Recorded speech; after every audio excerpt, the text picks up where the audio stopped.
The foreman's shovel froze. Fingers no bigger than a coin were reaching out from the grave he was digging. 12 hours earlier, on the same ranch, Foreman Larry Mackey had a different plan for a lame chestnut mare. This horse is done. No bullet, no vet. I am not wasting a cent on something that can't earn its keep. Larry, she's just lame. A few weeks of rest, and she might… Rest. She's been hobbling for months. I am done. We're burying her tonight. Save the bullet money. It ain't right, Larry. The patron wouldn't. He had the syringe ready. The mare stood patiently, unaware. The needle slid into the animal's neck. Her eyes went glassy. Now dig. Shallow, just enough to cover her. The ranch hands shoveled in silence, their faces carved with guilt. The pit swallowed the fading light. Through a crack in the shed wall, a small girl watched the men finish digging the pit. She had survived for weeks on stolen crusts and sips from the water trough, too terrified to be seen. They're busy now. Maybe I can get a drink. She crept to the trough, drank quickly, then curled in the dry grass behind it, exhaustion overwhelming her. The sedated mare, unsteady and glassy-eyed, stumbled out of the barn and collapsed beside the trough. The massive animal pinned Ava's arm, trapping her beneath its weight. Ava's eyes flew open, but the weight on her arm stole her breath. She couldn't scream. The men arrived with ropes, looping them around the mare's legs to drag her to the pit. They pulled. The horse's body slid across the dirt, the hidden child rolling underneath. They rolled the mare into the pit, never noticing the small, terrified girl trapped beneath her. Quit dragging your feet. This horse won't bury itself. He jammed the shovel into the loose dirt and sent the first load, spraying over the mare's ribs. Underneath, the child's eyelashes fluttered. Grit coated her lips. She inhaled, and dirt filled her mouth. Number. No, I am still here.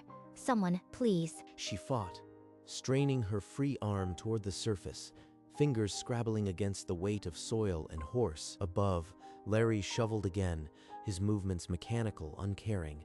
Dust billowed across the pit. Then the dirt broke open. A small hand thrust up through the soil, fingers splayed, nails torn and bleeding. What the? That's a hand. Stop. There's a child under there. The shovel clattered to the ground. Larry stumbled backward, his face twisted in horror. The ranch hand stood frozen, eyes locked on that tiny, trembling hand. Mateo didn't hesitate. He threw himself into the pit, landing hard on the dirt beside the horse. Help me dig. The horse is on her arm. Careful, careful. I see her. Get the dirt off her face. They clawed at the soil, their hands shaking, until Mateo's fingers finally wrapped around the child's shoulders. He pulled her from the earth. She emerged limp, gasping, tiny ribs heaving beneath the dirt-caked skin. I didn't know she was there. I swear, I didn't see her. Mateo ignored him. He scooped the girl into his arms, her head lolling against his shoulder, and ran for the ranch house. What in God's name happened? Bring her inside, quickly. Minutes later, the child sat at the kitchen table, shivering, as Margaret pressed a warm cloth to her filthy face. You are safe now, child, but I need to know, who are you, and how did you get here? My name is Ava. I've been hiding in the grain shed since my parents, since the border. The border? Child, how long have you been out there alone? Almost 3 weeks. I was scared someone would send me back. Larry Mackey, you almost buried a child alive. What kind of man saves a bullet over a vet's visit? I told you, I didn't see her. It was an accident. An accident that would have killed her. The patron will hear about this tonight. Margaret strode to the radio set, her hands shaking as she dialed the patron's frequency. She spoke quickly, her voice carrying across the darkening pasture. There was a child on the property, and a foreman with blood on his hands. When she returned to the kitchen, Ava sat wrapped in a blanket, her eyes full of fear and a fragile hope. The patron is on his way. Nobody's sending you anywhere until we get to the bottom of this. Within the hour, headlights cut through the dust as Enrique Valdez's truck rolled to a stop. He stepped out, tall and silver-haired, his face set like stone as he surveyed the men gathered by the pit. Larry, what in God's name have you done? It was an accident, Patron. I was putting down a lame horse. I didn't know the girl was there. Putting down. He was burying her alive. Enrique, that child almost suffocated under the dirt because he's too stingy for a bullet. It's true, Patron. We dug her out ourselves. She was pinned under the mare, barely breathing. You're done, Larry. Get your things and get off my land. Now. Larry's jaw tightened. He dropped the shovel he'd been clutching and stalked off into the night, his footsteps crunching until darkness swallowed him. Inside, Enrique found Ava huddled at the kitchen table, her eyes huge in her still dirty face, her fingers wrapped around a cracked cup of broth. We'll deal with this in the morning.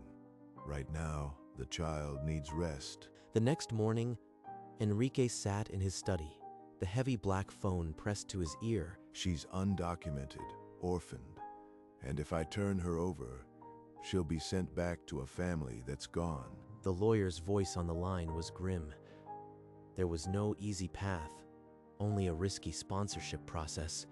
Few ever attempted. So you are saying I'd have to prove she's my dependent, pay thousands, and still risk refusal? Before the lawyer could answer, Margaret burst in, her face flushed with determination.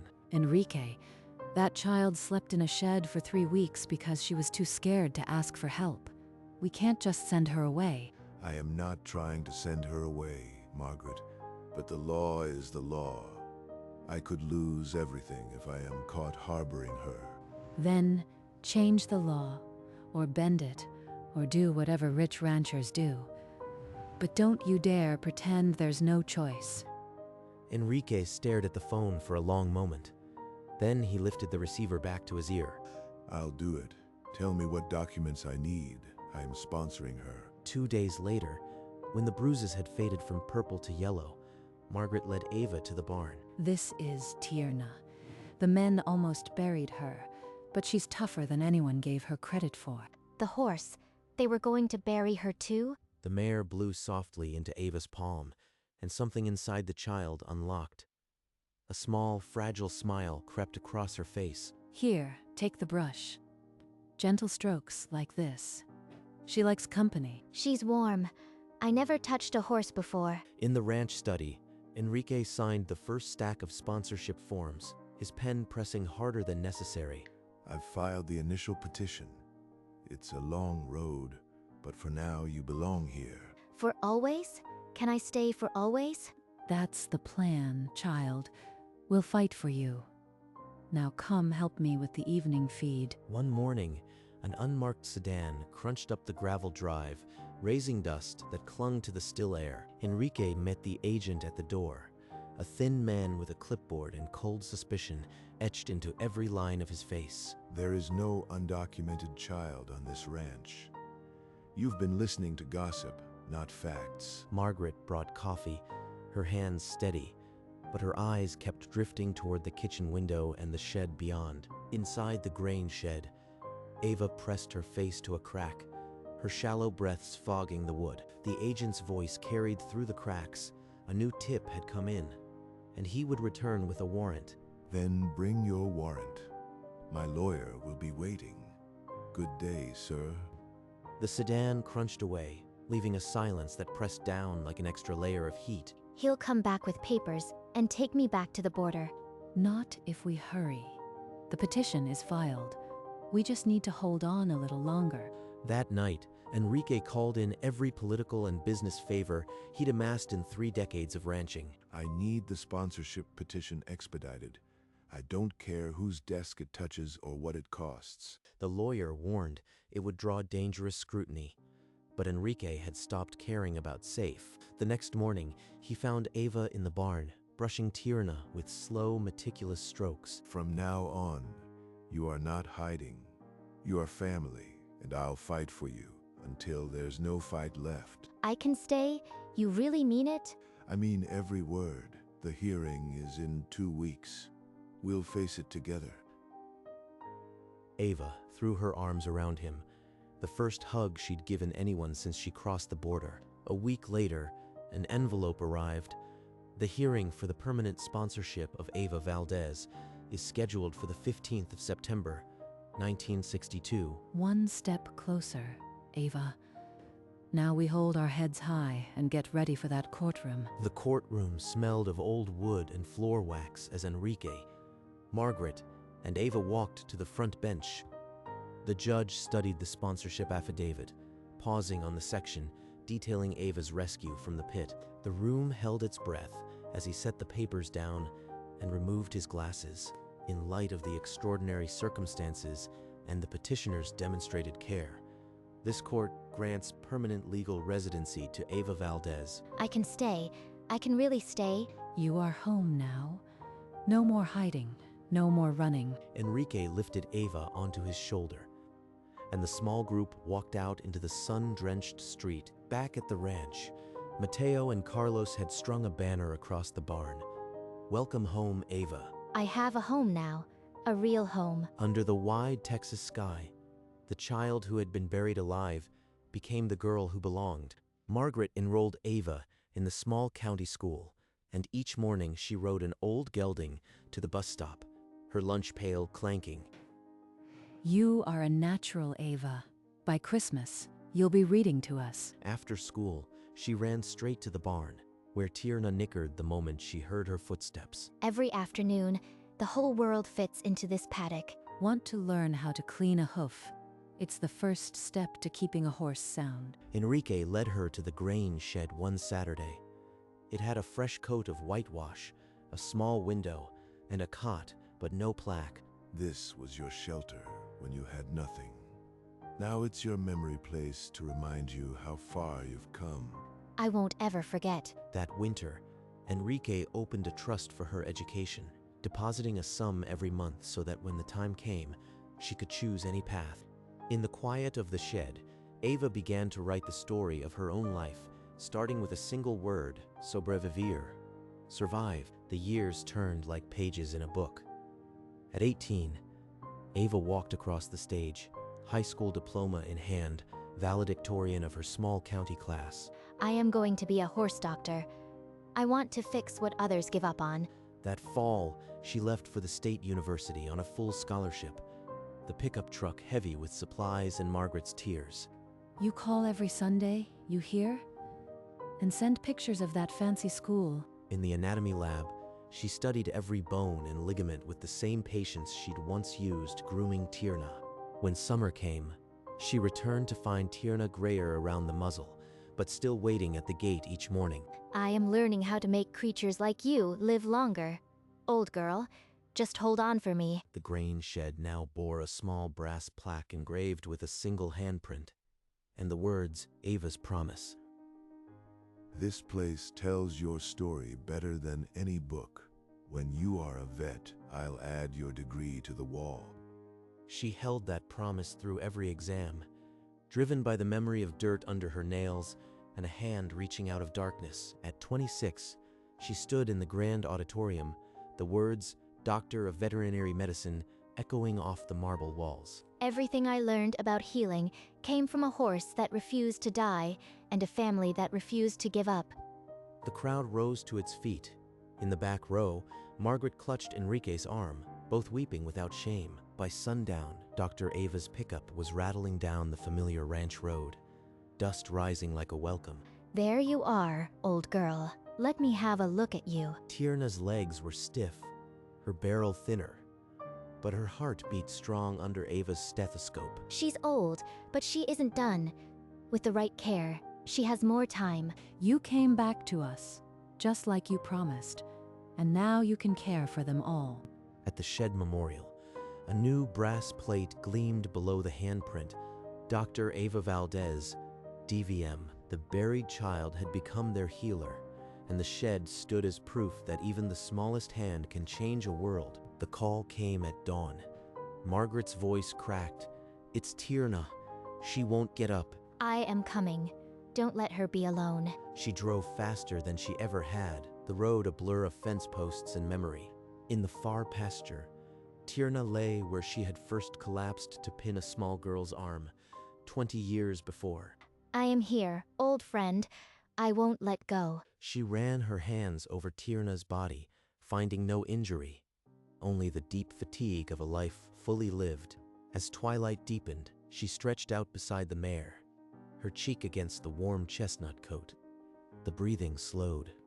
Just before dawn, Tierna gave a soft nudge to Ava's shoulder and exhaled her last. Thank you for waiting for me.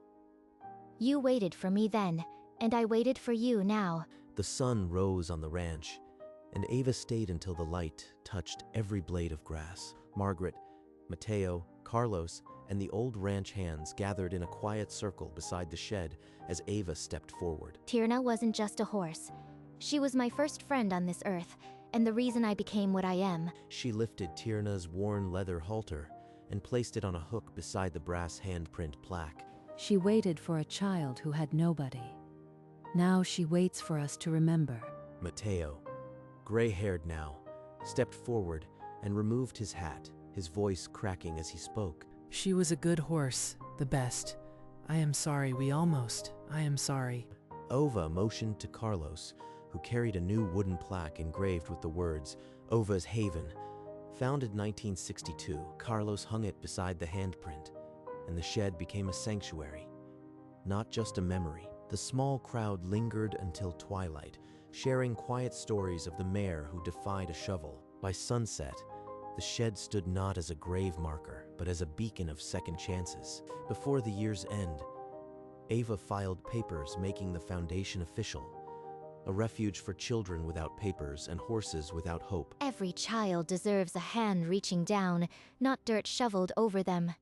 We'll reach first. She converted the old bunkhouse into a dorm, and within months the first wide-eyed child arrived, clutching a worn backpack. A reporter came and snapped a photo of Ava beside the shed, the handprint plaque catching the morning light. The story hit the wire, and soon letters poured in from families wanting to help, donations filling a coffee can on Margaret's counter.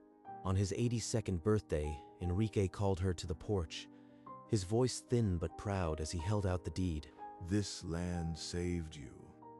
Now you'll save others with it. Perpetuity.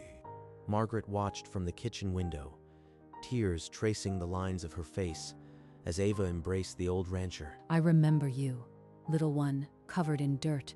Look at you now. Look at what you've done. By the time the foundation rescued its 100th horse, Ava's story had become a symbol across the state.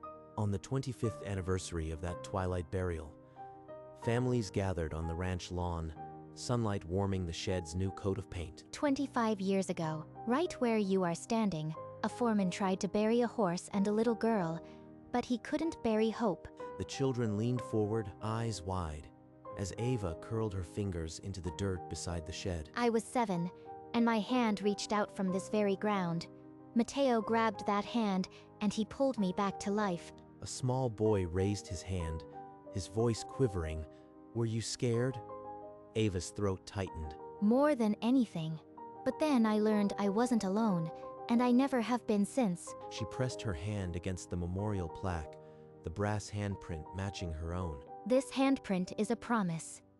Every child who steps on this ranch will find a hand reaching down, not a shovelful of dirt. After the crowd dispersed, Ava sat alone inside the shed, a worn black and white photo of a small, filthy girl resting in her lap. I survived to tell them, you can be buried alive and still rise. After the last guest left, Ava walked alone to the far pasture where the pit had been. The scar in the earth was gone, replaced by wild grasses that bent softly in the breeze. She knelt and pressed her open hand into the dirt, just as she had done a quarter-century ago. You were right, old girl. It wasn't my time. The evening light washed over her, and for a long while, she stayed perfectly still. Thank you, Margaret. Thank you, Mateo.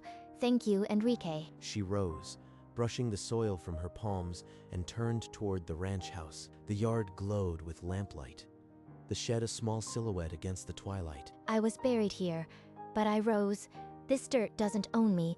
It freed me. With one last look, she walked home, her shadow stretching across the ground where a hand once reached out. Decades passed, and the old shed became a small museum, its walls lined with photographs of a chestnut horse and a dirt-streaked girl. School children pressed their noses to the glass display, eyes wide at the handprint plaque and a harness worn by a mare named Tierna. That harness belonged to the horse who saved my life. She taught me that even the forgotten can heal. Beyond the shed, new pastures stretched under the sky, filled with rescued horses that had no one else. Each of them is a Tierna, waiting for someone to see their worth. Inside the ranch house, Margaret's rocking chair remained by the window, a knitted blanket still draped across its arm. She said, I'd read to her by Christmas.